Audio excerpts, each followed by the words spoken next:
Good evening class. आज मेरा offline classes में टेस्ट था रियल नंबर पॉलिनोमियल और लीनियर इक्वेशन का, और वो मैंने कम्युनिटी पोस्ट पे आपको भी पेपर दिया था। अगर जितने बच्चे मेरे ऑनलाइन मेरे को फॉलो कर रहे हैं उन्होंने भी अगर वो टेस्ट दिया है तो उन सबके लिए ये सोल्यूशन है। तो ये सोल्यूशन आप मेरे साथ करो और ये भी चेक करो कि जो आपने पहले वहाँ पे किया हुआ है वो करेक्ट है या नहीं। तो स्टार्ट करते हैं इसका सोल्यूशन। क्वेश्चन नंबर 1 में दिया था draw factor tree of 420 and 140। Factor tree आपको पता ही है कैसे ड्रॉ करना है। 420 इसका फैक्टर ट्री ड्रॉ करने के लिए आप इसको दो पार्ट्स में डिवाइड कर लो। ये हो गया आपका 2, और अगर 2 से आप इसको डिवाइड कर रहे हो तो आपके पास आ रहा है 210। आपको सारे प्राइम फैक्टर्स ही लेने हैं जिससे लास्ट में आपके पास बन जाए सारे फैक्टराइजेशन ऑफ प्राइम नंबर्स। तो आप यहाँ पे 210 ले रहे हो, फिर आप यहाँ पे दो पार्ट्स में डिवाइड कर रहे हो। ये हो रहा है 2 और ये हो रहा है 105। 105 को फिर दोबारा 2 से डिवाइड नहीं कर सकते क्योंकि ये एक ऑड नंबर है। फिर आप इसको 3 से डिवाइड कर रहे हो तो आ रहा है 35। उसके बाद फिर से डिवाइड कर रहे हो। अब आपके पास सारे के सारे प्राइम नंबर्स की पूरी स्ट्रिंग आ गई है 2 2 3 5 7।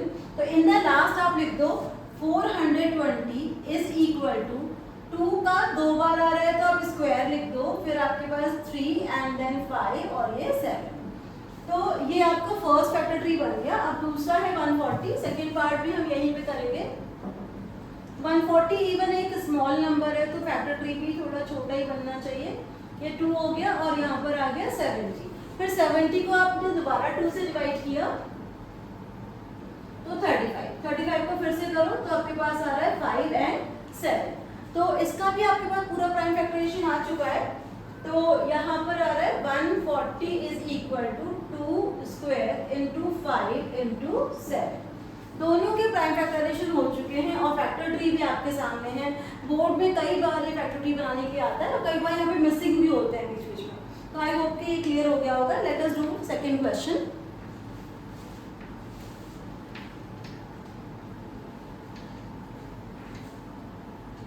Question number 2। यहाँ पे आपको HCF और LCM निकालना भी है और वेरिफिकेशन भी करना है। तो फर्स्ट पार्ट में आपके पास था 96 and 404। तो 96 का प्राइम फैक्टराइजेशन कर लो।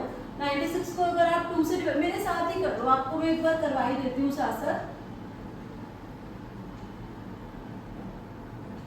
2 2 जा 4, 2 4 जा 8, फिर आपके पास आता है 12, फिर 2 से करोगे तो 6, फिर 2 से करोगे तो 3।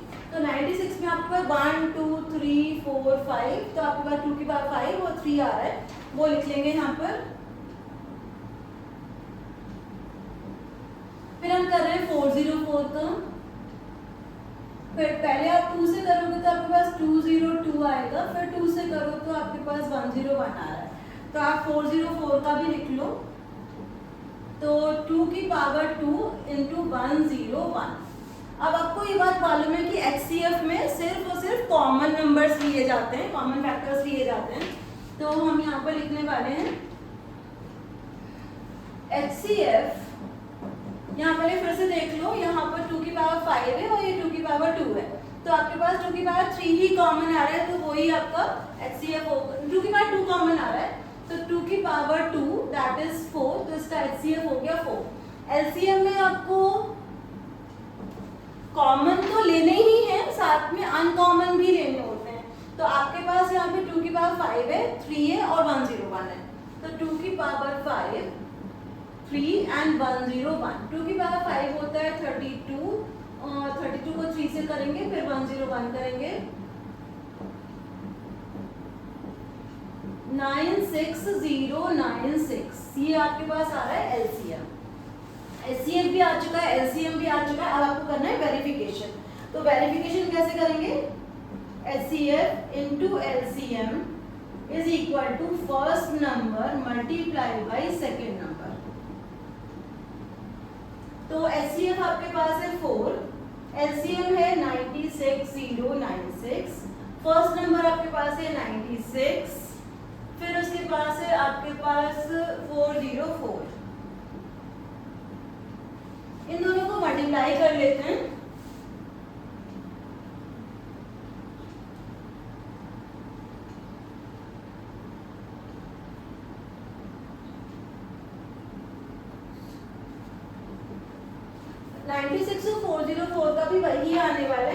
आपने 101 से ही मल्टीप्लाई करके लिया है। चलो फिर भी एक बार कर लेते हैं।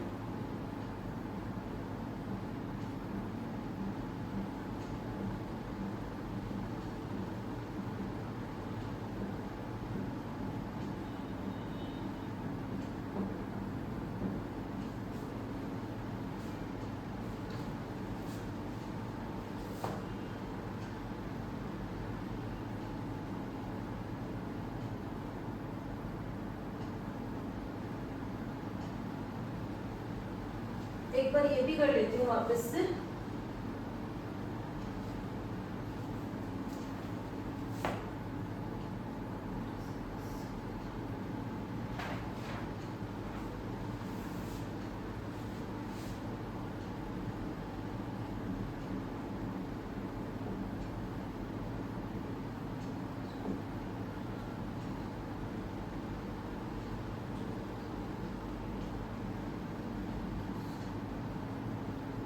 हाँ यही आ रहा है, एक्चुअली मैंने 0 लगा दिया था यहाँ पर।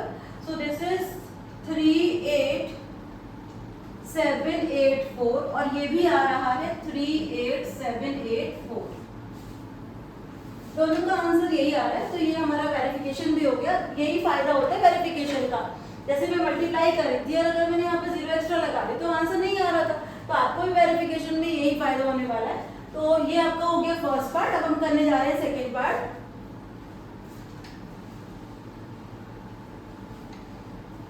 सेकेंड पार्ट में आपके पास है 510 एंड 92।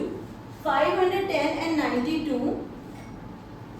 तो 510 का फैक्टराइजेशन कर लीजिए मेरे साथ।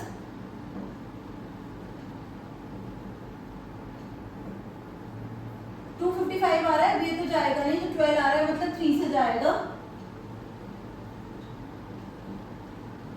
फिर आप डाल सकते हो 5 से, तो आपके पास 2357 ये फैक्टराइजेशन हो गया 510 का। अच्छा अब है हमारे पास 92। 92 को डिवाइड करेंगे।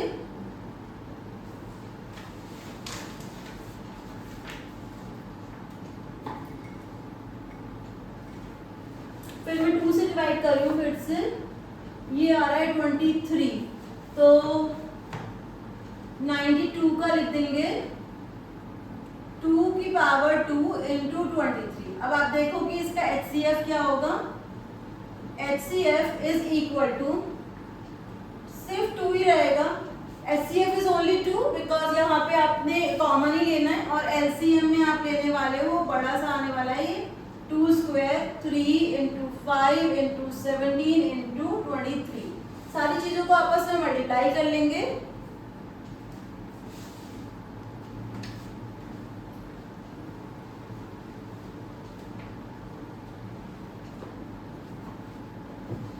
आपके सामने ही कर लेती हूँ, मेरे साथ ही कर लो। तो ये हो गया 60 इंटू 17 इंटू 23।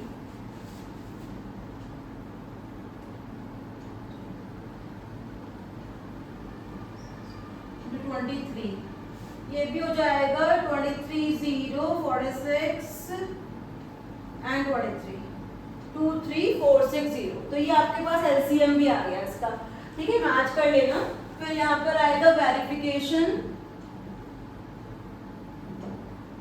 वेरिफिकेशन फिर से वही फॉर्मूला याद करेंगे, HCF into LCM is equal to first number into the second number. तो हमारे पास HCF में आ रहा है 2, LCM में आ रहा है 23460। तो इजी हो गया मल्टीप्लिकेशन। फिर है 510 इंटू 92। तो ये तो सिंपल डबल ही करना है आपको। 2046920। फिर यहाँ पे करेंगे, ये भी मैं अभी कर लेती हूँ आपके सामने। 510 को 92 से मल्टीप्लाई करना है।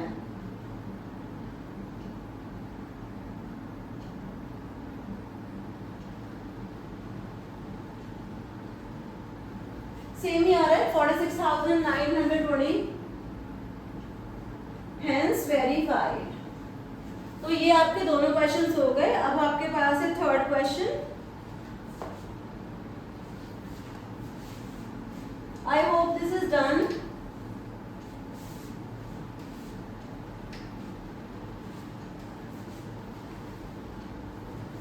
क्वेश्चन नंबर 3, उसमें आपको शो करना था कि 6 की power n can and with 0 और नॉट।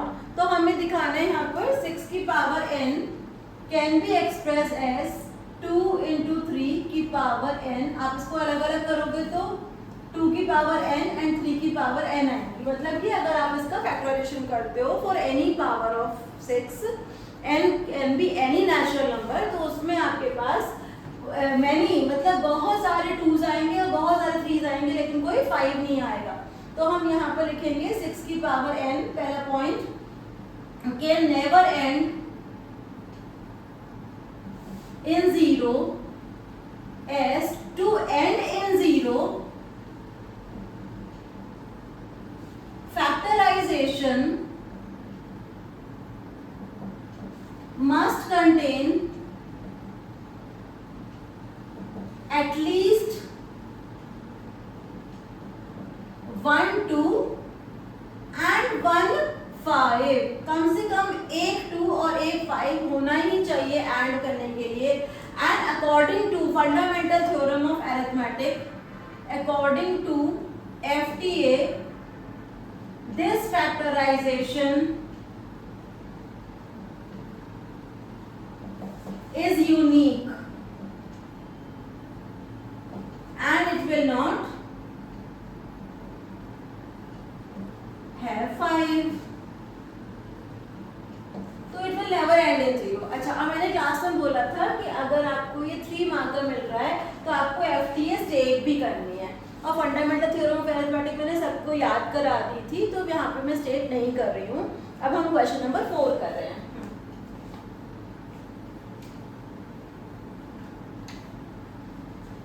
क्वेश्चन नंबर 4 में था कि आपको ये कंपोजिट नंबर प्रूव करना है 7 into 11 into 13 plus 13। इसको एक कंपोजिट नंबर प्रूव करना है। आपको फंडामेंटल थ्योरम ऑफ अरिथमेटिक के अकॉर्डिंग कंपोजिट नंबर वो होते हैं जिनको आप प्योरली प्राइम नंबर में फैक्टराइज कर सकते हो। तो यहाँ पे अगर प्योरली प्राइम नंबर में फैक्टराइज करना है तो इसको 2 टर्म में नहीं, सिंगल टर्म में होना चाहिए, और 13 को कॉमन ले लेंगे। आपके पास बचने वाला है 7 into 11 plus 1, 13 कॉमन लेने से आपके पास आ रहा है 77 plus 1, तो दैट इज 13 into 78। अब 78 को ऐसे नहीं छोड़ना है, उसका भी प्राइम फैक्टराइजेशन करना है। तो 78 का अगर प्राइम फैक्टराइजेशन कर रहे हो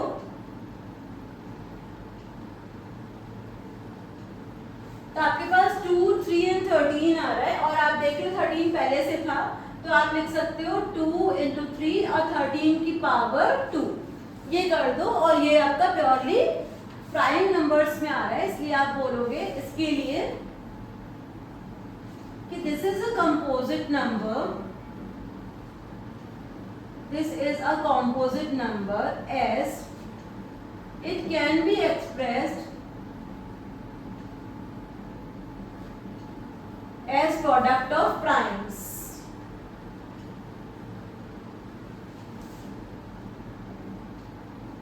Which is unique irrespective of order of occurrence। यही मैंने क्या लिखवा दी आपको, FTA, यही आपकी FTA है। FTA का मतलब फंडामेंटल थ्योरम ऑफ अरिथमेटिक। उसके बाद है आपके पास क्वेश्चन नंबर 5।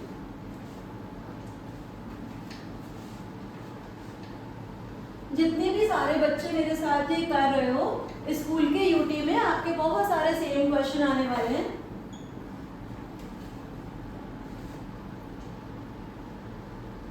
इसका हम लोग हेडिंग देंगे prove by contradiction.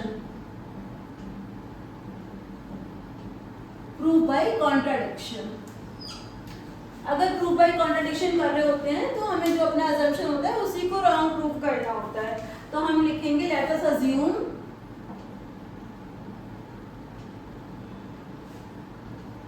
Three plus 2√5 is a rational number. इसको हमने रैशनल नंबर अज्यूम कर लिया। अच्छा, तो फिर हम लोग क्या करने वाले हैं,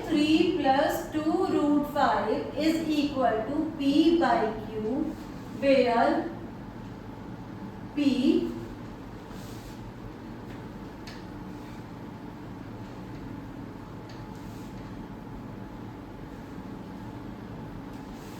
and Q are co-prime integers and Q is not equal to 0, क्योंकि वो नॉट डिफाइन हो जाता है।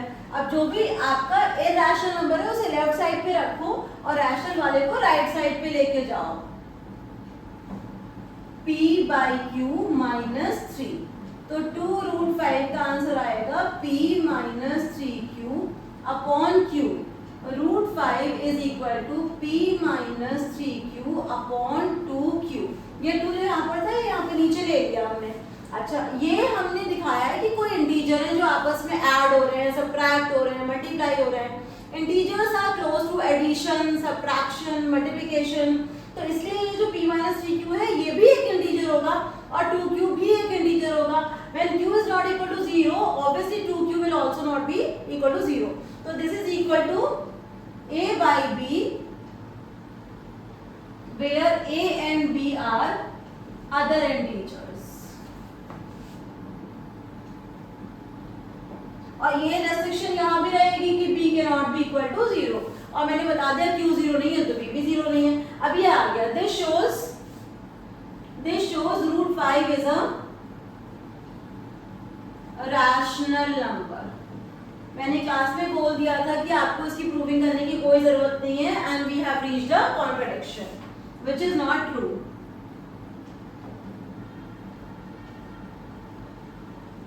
So our assumption is wrong. Our assumption is wrong.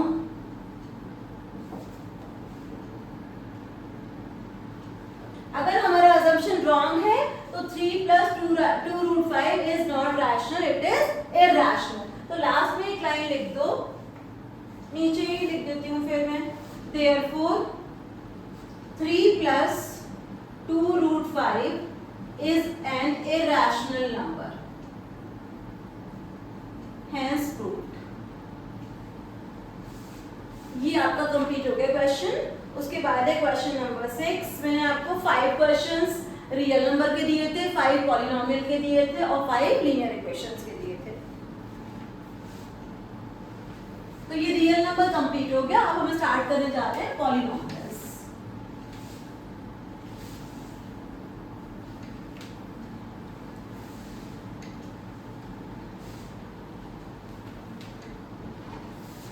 अच्छा, क्वेश्चन नंबर 6 में बहुत ही सिंपल था। मैं बहुत बार वीडियोस में भी करा चुकी हूँ ये आपको, और ऑफलाइन क्लास में तो किया ही है। यहाँ पे मैंने आपको 2 ग्राफ्स बना के दिए थे और आप यहाँ पे काउंटिंग कर सकते हो कि ये एक जगह पे कट कर रहा है और ये 2 जगह पे कट कर रहा है। ये कितनी जगह पे कट कर रहा है? 1 2 3।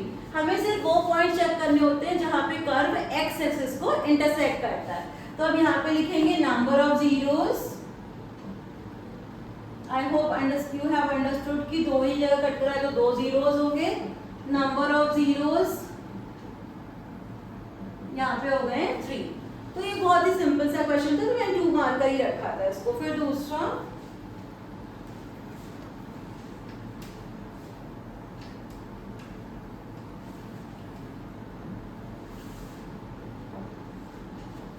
यहाँ पे आपको जीरोस निकालने भी हैं और अल्फा बीटा को वेरीफाई भी करना है। तो फर्स्ट पार्ट करेंगे।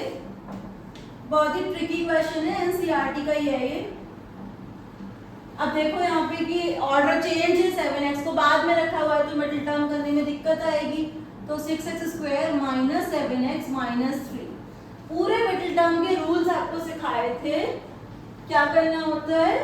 x² के कोफिशिएंट को कांस्टेंट से मल्टीप्लाई करना है। तो 6 को -3 से मल्टीप्लाई करना है और ये करके आपके पास आ रहा है -18। अगर नेगेटिव साइन आता है इसका मतलब है कि 2 फैक्टर्स को सबट्रैक्ट करके हमारे पास 7 आना चाहिए। तो अभी हम देख रहे हैं कि अगर सबट्रैक्शन चाहिए तो हमें क्या करना है? 2 × 9 मिल रहा है, पहला वाला ही मिल गया। 2 × 9, वैसे मैंने 1 × 18 लिखा नहीं है, वो भी लिख सकते हैं। तो यहाँ पे हम 9 का साइन बड़ा रखेंगे और 2 का साइन पॉजिटिव, 2 का साइन नेगेटिव और 9 का साइन नेगेटिव रखेंगे। 6x square minus 9x plus 2x minus 3। बड़े वाले का साइन नेगेटिव इसलिए रखा है इससे 7 नेगेटिव आ जाए। फिर यहाँ पे इन दोनों में आप 3x कॉमन लोगे तो 2x माइनस 3 प्लस 1, फिर यहाँ पे 2x माइनस 3। दो फैक्टर्स आ गए 3x plus 1 and 2x minus 3। अगर ये दो फैक्टर्स आ गए तो आपको जीरोस निकालने। अल्फा इज इक्वल टू, इससे मिल जाएगा -1/3 और बीटा मिल जाएगा यहाँ से 3/2। अल्फा बीटा मिल चुके हैं, अब करना है हमें वेरिफिकेशन। यहाँ पे एक हेडिंग दे दो, वेरिफिकेशन। अल्फा प्लस बीटा के लिए फॉर्मूला याद हो गया होगा, विच इज -b/a। अल्फा और बीटा दोनों को ऐड करना है, -1/3 को 3/2 से ऐड करना है और यहाँ पे b होगा। यहाँ पे एक लिस्ट बना देती हूँ मैं आपकी ABC की। A 6 है, B -7 है और C -3 है। So this is 7/6। LCM लेंगे 6। अगर LCM लेना नहीं आता है तो पूरे को 6 से मल्टीप्लाई कर दो। तो यहाँ पे 3 2 6, तो यहाँ पे -2 आएगा। फिर यहाँ पे 2 3 तो यहाँ पर 9 आएगा।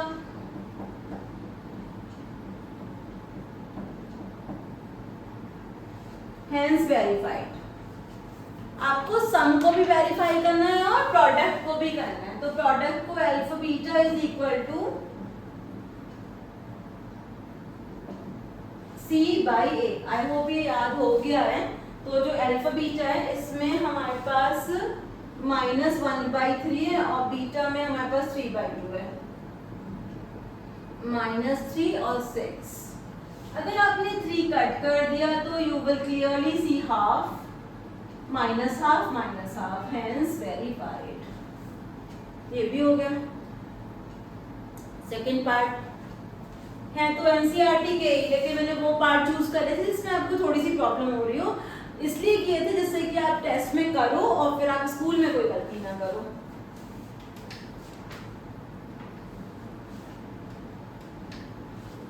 मैं मार्किंग भी बता दूंगी तो फिर आप अपने मार्क्स भी खुद ही लगा लेना। ये था t² -15। इसमें दिक्कत हो रही थी बच्चों को फैक्टराइज करने में, क्योंकि दिमाग में ये सेट कर लिया था कि मिडिल टर्म करनी है, जब हर बार मिडिल टर्म करना जरूरी नहीं होता। तो यहाँ पर आप लोग लगाओगे t + √15 and t - √15। Obviously polynomial को 0 रख के ही जीरोस निकलते हैं, तो फिर अल्फा की वैल्यू आ जाएगी √15 और बीटा की वैल्यू आ जाएगी -√15। अल्फा बीटा निकल चुके हैं। अब हमें लिखना है ABC। एक लिस्ट बना देती हूँ यहाँ पर ABC की। x² हो या t² कोफिशिएंट हो उसका ही लिया जाएगा, तो a की वैल्यू 1 होगी और इसमें है ही नहीं t की टर्म, तो b की वैल्यू 0 और फिर c की वैल्यू -15 होगी। तो अल्फा बीटा आपके सामने और आपको वही सम प्रोडक्ट के लिए वेरीफाई करना है। तो यहाँ पे मैं वेरिफिकेशन शुरू कर रही हूँ।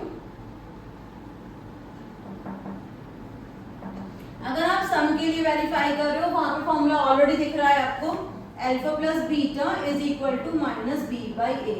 अल्फा बीटा दोनों को ऐड कर लो तो ये हो गया √15 -√15 और -b/a। तो ऊपर तो 0 है तो 0 और 1 की जगह 1, तो इधर भी 0 इधर भी 0, हेंस वेरीफाइड। Easy PG. अब निकालना है प्रोडक्ट।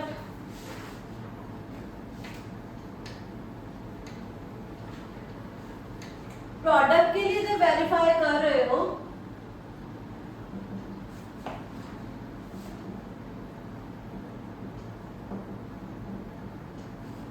इधर ही लिख देती हूँ।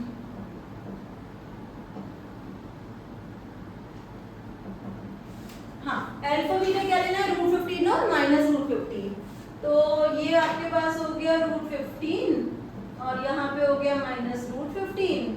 C is -15, A is 1, √15 multiply करके 15 आता है, ये मैंने 9th में भी सीखा था। तो -15 is equal to -15, hence verified। Done.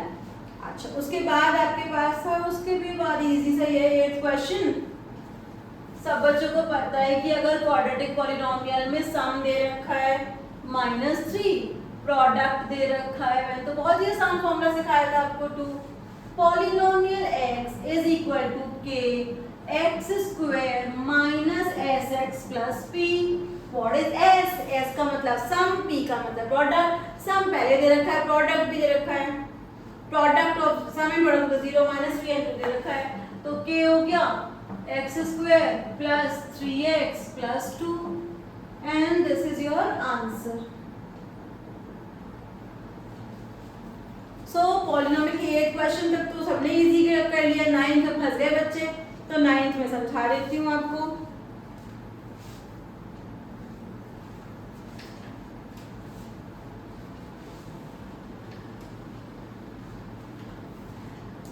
देखो पॉलिनोमियल ऑलरेडी दिया हुआ था, px 9th क्वेश्चन की बात हो रही है। Polynomial x is given to you x cube plus 2x square plus kx plus 3। अगर किसी के पास एग्जाम शीट ना हो, जो लोग ऑनलाइन फॉलो कर रहे हैं, तो मैंने कम्युनिटी पोस्ट में अभी डाल दी थी शाम को, तो जाके उसका PDF निकाल लेना। और gx x minus 3 and remainder is given to you 21। सबसे पहली बात तो कि जब हम किसी भी चीज का रिमाइंडर ले रहे हैं तो उसमें आपने अगर इस फैक्टर को इक्वल टू 0 रखा है और 3 डालोगे इसमें, तो रिमाइंडर 21 ही बचेगा। देखो जरा ये कि आपने पुट किया, यहाँ पे पहले 0 ले लो तो x की वैल्यू 3 आ गई। अब आप निकालो पॉलिनोमियल एट 3, वैल्यू पुट करती जा रही हूँ साथ साथ ही। 3 का क्यूब प्लस 2, 3 का स्क्वायर प्लस k, फिर 3 प्लस 3 और आंसर में आना चाहिए 21।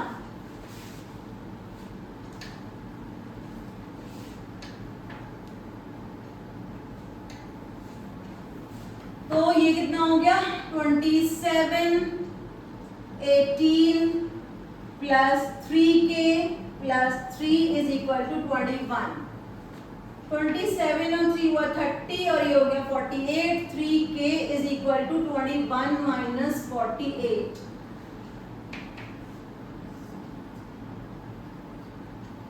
माइनस 27 आ रहा है, तो k की वैल्यू हुई माइनस 27/3, तो आ गया -9। अब एक बहुत ही अच्छी बात थी इसमें, जो पता नहीं आपने नोटिस करी है कि नहीं करी, कि अगर हम k की वैल्यू -9 पुट करते हैं और ये रिमाइंडर 21 है, तो 21 से सबट्रैक्ट करना पड़ेगा उसमें से। मैं एक बार ये लिख देती हूँ यहाँ पर, polynomial x is equal to divisor into quotient plus reminder.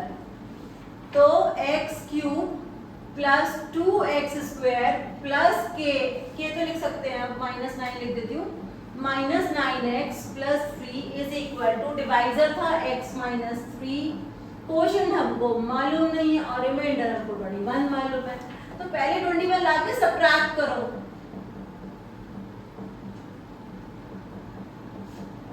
ये आ जाएगा x minus 3 multiply by quotient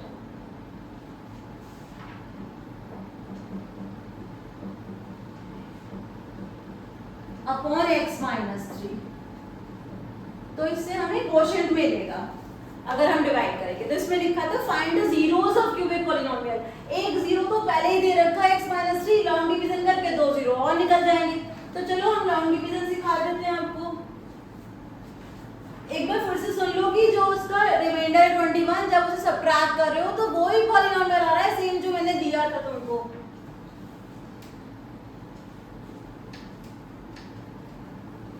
कुछ बच्चों से हो नहीं रहा था शायद लॉन्ग डिवीजन।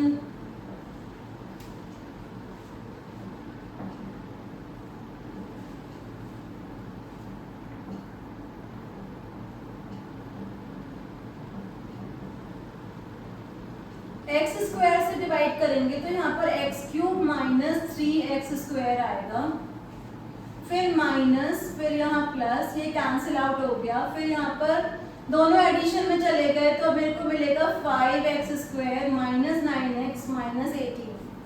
दोनों एडिशन में है। अब आपके पास आएगा 5x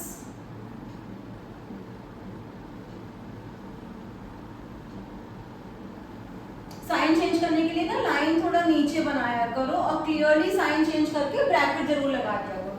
अभी कैंसिल हो गया और 9 में से 15 में से 9 सब्ट्रैक्ट कर दो 6 आ रहा है।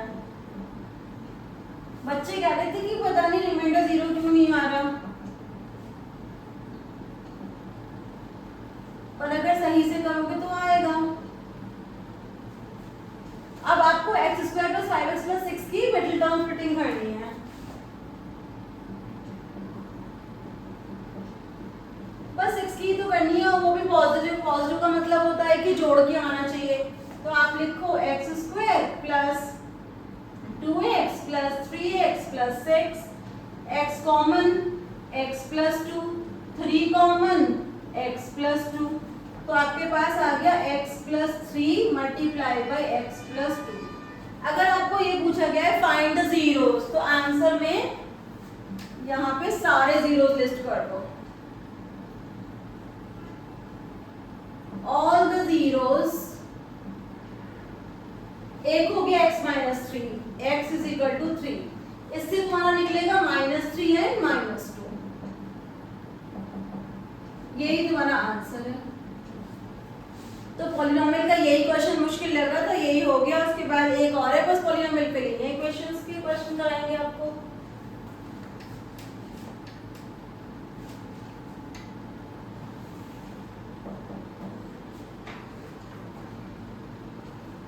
सिंपल सा एक पॉलिनोमियल दिया है कि x + 1 = 0, या 0 करने की जरूरत नहीं है, बस पॉलिनोमियल दिया है ये, और इसका एक रूट दिया है आपको, और रूट है आपके पास -3। तो आपको करना क्या है, बस -3 पुट करो पॉलिनोमियल में,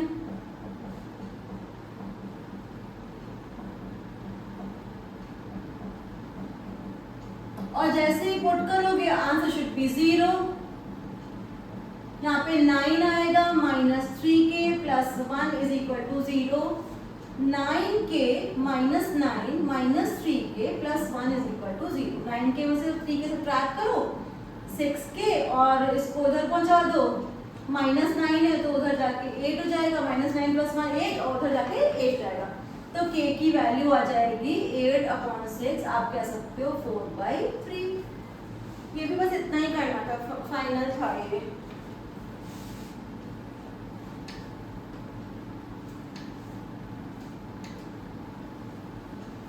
इलेवेंथ क्वेश्चन, ये भी आपका नहीं, ये लीनियर इक्वेशन का है, और ये मुझे बहुत अच्छा लगा था क्वेश्चन, इसीलिए मैंने आपको दिया था। ग्राफिकल सॉल्यूशन पूछ रहे हैं तो ग्राफ बना भी लो साथ में।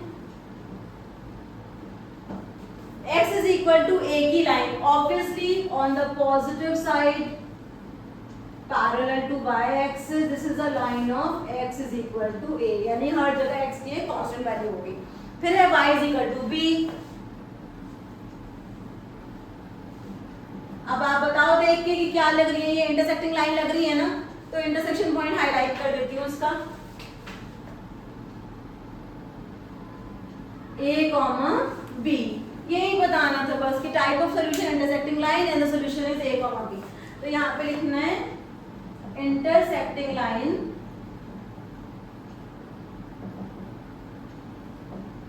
यूनिक सॉल्यूशन, और सॉल्यूशन है a, b, एंड यही आपका आंसर था। इसके लिए आपको आराम से 3 मार्क मिल रहे थे। उसके बाद है क्वेश्चन नंबर 12।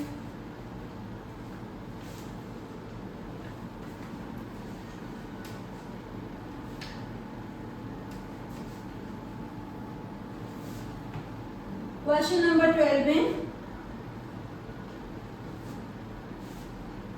3x - y + 8 = 0, ये फर्स्ट इक्वेशन थी।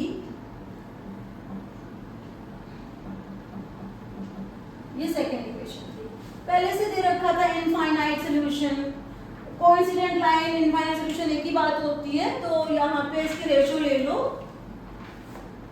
a1/a2 should be equal to b1/b2 should be equal to c1/c2। 3/6 is equal to -1/-k is equal to 8/60। सारे रेशियो इक्वल होने चाहिए। ये आ रहा है 1/2, ये भी आ रहा है 1/2, 1/2, 1/k, 1/2। बिल्कुल ऑब्वियस आंसर है कि k should be equal to 2। तो बस हो गया ये। उसके बाद आपका एजेस वाला क्वेश्चन था।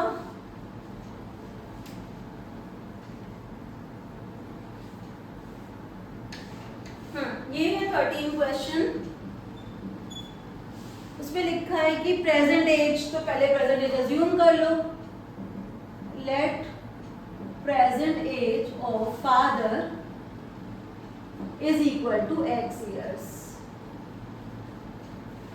present age of son is equal to y years।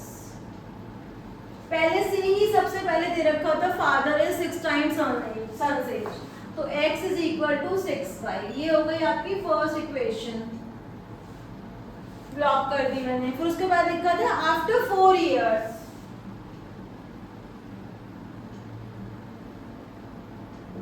After 4 years, 4 years के बाद की कंडीशन क्या दे रखी है? Father will be 4 times his son age. तो पहले 4 साल बाद की एज लिख लो। जितनी भी फादर की एज थी उसमें 4 साल बड़ा हो गया वो, तो x + 4 और सन्स एज y + 4। अब लिखो अकॉर्डिंग टू क्वेश्चन, फादर यानी कि x + 4 is 4 times y + 4। Multiply कर लो, स्टैंडर्ड फॉर्म में ले लो। x - 4y is equal to 12। अब इसको ब्लॉक कर दो। अभी इतना सीखा नहीं है तो सीधा सीधा सब्स्टिट्यूशन डाल दो, 6y डाल दो यहाँ पर। इसका नाम लिख दो इक्वेशन नंबर 2।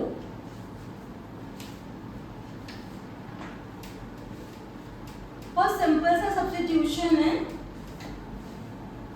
तो इक्वेशन नंबर 2 में x की वैल्यू 6y पुट कर दो।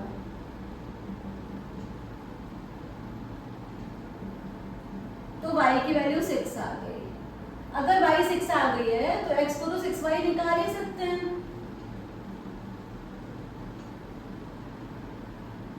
तो आंसर में लिखो father's age 36 years, son's age 6 years।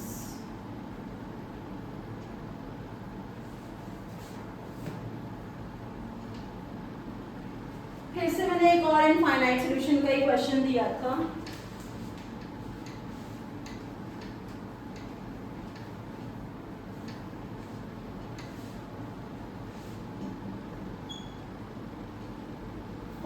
x + 5y is equal to 2, 2p + 7q x + p + 8q y is equal to 2q - p + 1। Infinite solution है तो ratio सब इक्वल होने वाले हैं। 4 के नीचे 2p + 7q, 5 के नीचे p + 8q, 2 के नीचे 2q - p + 1। जो इजी लगे उससे कर लो, क्रॉस मल्टीप्लिकेशन कर लो फर्स्ट टू रेशियोज का। 4p + 32q is equal to 10p + 35q। Subtraction करो, उधर ही ले जाओ सबको। तो 6p + 35 में 32 सब्ट्रैक्ट किया, 3q is equal to 0। अब किसका करोगे? सेकंड और थर्ड का कर लो।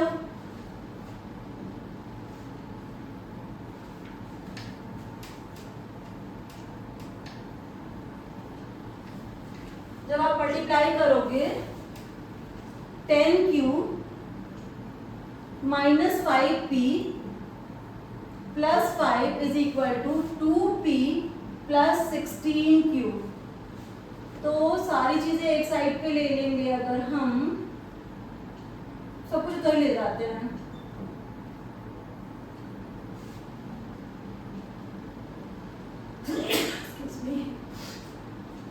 ये आपका सेकंड आ गया है। अगर आपको एलिमिनेशन आता है तो ठीक है, वरना 1 से मल्टीप्लाई करके 1 से निकाल के दूसरे में सब्स्टिट्यूट कर दो।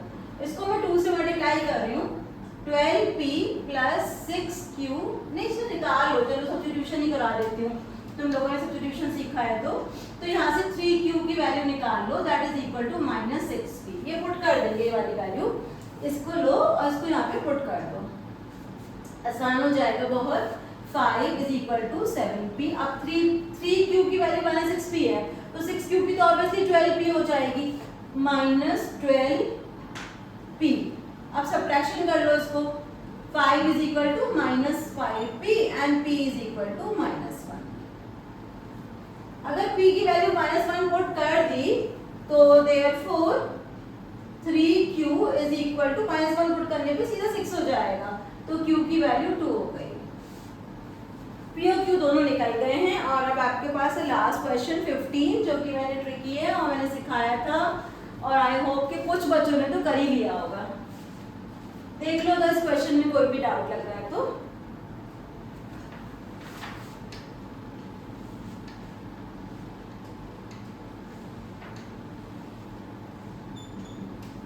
जब x और y के कोफिशिएंट एग्जैक्टली स्वैप करते हैं तो हम ऐड और सब्ट्रैक्ट करते हैं, ना एडिशन ना सबको नहीं, ना ही सब्स्टिट्यूशन, नो एलिमिनेशन, सिर्फ एडिशन और subtraction. 21x plus 47y is equal to 110, 47x plus 21y is equal to 162। I hope कि किसी को तो याद ही रहा होगा ये। अगर याद रहा था तो ऑब्वियसली अच्छा हो जाएगा।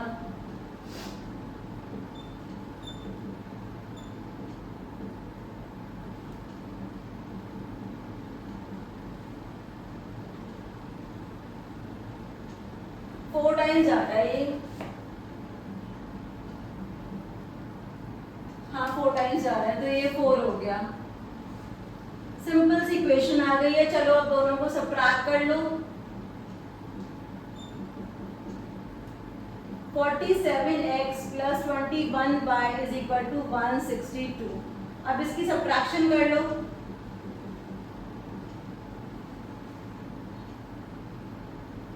-26x plus 26y is equal to 52 आ रहा है नेगेटिव। अब -26 से डिवाइड कर लो इसको, तो x minus y is equal to 2 आ जाएगा। इतना सिंपल इक्वेशन मिल गई है, अब तो आप आराम से कर लोगे इसको। सब्स्टिट्यूशन एलिमिनेशन जो आसान लगे कर लो, क्योंकि मैंने क्लास में सब्स्टिट्यूशन ही सिखाया था, तो उसी से कर लो। अभी तो मैं सिंपली इनको ऐड कर दे रही हूँ, तो y कैंसिल और 2x की वैल्यू 6 और x की वैल्यू 3 आ गई। और यहाँ दे रखा है x प्लस y की वैल्यू 4 है, तो अगर x प्लस y 4 है तो 3 plus y is equal to 4, y की वैल्यू 1। इतना इजी पेपर था, और कुछ ही क्वेश्चन थे जो थोड़े से ट्विस्टेड थे। आई होप कि अब आपने पूरा सोल्यूशन देख लिया है। अब मेरे जो भी आप मेरे साथ डाउट डिस्कस करना चाहते थे उन्हें मल्टीपल टाइम्स वीडियो देख के कर लो, और जितने ऑनलाइन बच्चों ने अटेम्प्ट किया वो अपनी मार्किंग खुद कर लेंगे। I hope it is good. अगर आपके मार्क्स अच्छे आ रहे हैं तो ये पूरा पेपर 50 मार्क्स का था। आप मुझे खुद ही बता देना कि 50 में से आपके कितने मार्क्स आए हैं। आप कमेंट सेक्शन में बता सकते हो कि आपके 50 में कितने मार्क्स आए हैं। I hope this is good. All the best.